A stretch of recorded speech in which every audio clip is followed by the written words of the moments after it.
ఎన్ని వీడియోస్ చూసి ఇడ్లీలు పర్ఫెక్ట్‌గా చేద్దామనుకున్నా, ఇడ్లీలు కాకుండా ఇటుకలు వచ్చి విసిగిపోయారా? ఇప్పుడు చూడండి, ఈ మెజర్‌మెంట్స్ తోటి మీరు ట్రై చేయండి. 100% రిజల్ట్‌తో పర్ఫెక్ట్ ఇడ్లీలు మీరు మీ ఇంట్లోనే చేసుకోవచ్చు. మహత్యం అంతా మెజర్‌మెంట్స్‌లోనే ఉంది. 1 కప్ మినపప్పుకి 3 కప్స్ ఇడ్లీ రవ్వ తీసుకోవాలి. మినపప్పుని మాత్రమే అట్లీస్ట్ 5-6 అవర్స్ నానబెట్టుకుంటాను.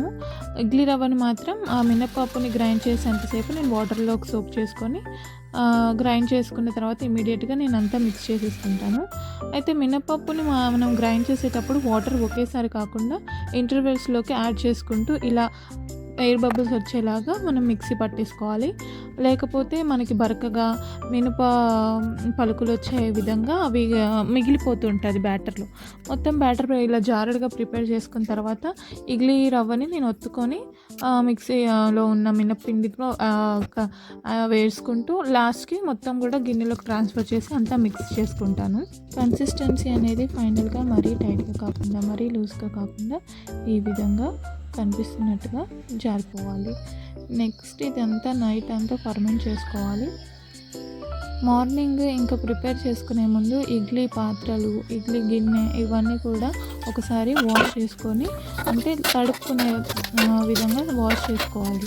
ఆ తర్వాత గిన్నెలోకి ఒక 3 ఇంచెస్ వరకు వాటర్ ఫిల్ చేసుకొని వాటర్ని బాయిల్ చేసుకోవాలి. వాటర్ బాయిల్ చేసుకునే గ్యాప్లో నేను ఏంటంటే ఈ ప్లేట్స్ అన్నీ ఫిల్ చేసుకుంటాను ఇడ్లీ పాత్రని. అయితే నేను ఇక్కడ ఆయిల్ గ్రీజ్ అవేమీ కూడా రాయను. సో ఫిల్ చేసుకునే ముందు ఆ బ్యాటర్ ఒకసారి మొత్తం కూడా సాల్ట్ వేసుకొని కలుపుకొని ఫిల్ చేసుకుంటాను. ఫిల్ చేసుకునే దగ్గర కూడా ఒక టిప్ ఏంటంటే ప్లేట్ మొత్తం ఫుల్ అయిపోయేలాగా పొంగిపోయేలాగా ఫిల్ చేసుకోకూడదు. ఎందుకంటే తర్వాత లోపల మనం స్టీమ్ చేసేటప్పుడు అది బాగా పొంగినప్పుడు మొత్తం మెస్సీ అయిపోతుంది.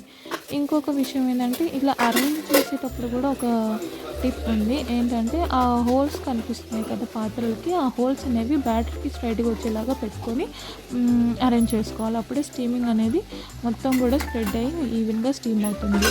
అండ్ నెక్స్ట్ 10 మినిట్స్ హై ఫ్లేమ్లో స్టీమ్ చేసుకొని ఆ తర్వాత మొత్తం కూడా పాత్రలు రీఅరేంజ్ చేసుకొని లో ఫ్లేమ్లో ఇంకో 10 మినిట్స్ స్టీమ్ చేసుకుంటే నాకు ఇడ్లీలు రెడీ అయిపోతాయి. చట్నీ కోసం నేను తీసుకునేవి ఏంటంటే గిన్నెలో ఆయిల్ పోసుకొని పల్లీలు, కొబ్బరి, పచ్చిమిర్చి, అల్లం, చింతపండు వేసి కొంచెం వేయించుకొని మిక్సీలోకి వేసేసి చల్లారిన తర్వాత అందులోకి ఎల్లిపాయలు వేసి కొంచెం సాల్ట్ వేసి మిక్సీ పట్టుకొని తాలింపు వేసుకుంటాను. అంతే, ఇడ్లీలు రెడీ, చట్నీ రెడీ. ఇడ్లీలు చూడండి, నేను ఎలాంటి ఆయిల్, ఘీ ఏమీ కూడా నేను గ్రీస్ చేయకుండానే ఎంత ఈజీగా ఊడొచ్చేస్తున్నాయో, పర్ఫెక్ట్గా స్టీమ్ అయ్యాయి. అది ఎందుకంటే నేను ఆయిల్ అవి ఇవి వేసామంటే ఇంకా అట్లీస్ట్ ఇది ఒకటేనా మనకి ఆయిల్ లేని టిఫిన్ అవుతుంది కదా, సాటిస్ఫైయింగ్గా ఉంటుంది. చూడండి ఎంత ఫ్లఫీగా, ఎంత స్మూత్గా, వైట్గా, ఎలాంటి మెంతులు, సోడా ఏమీ యాడ్ చేయని ఇడ్లీలు రెడీ.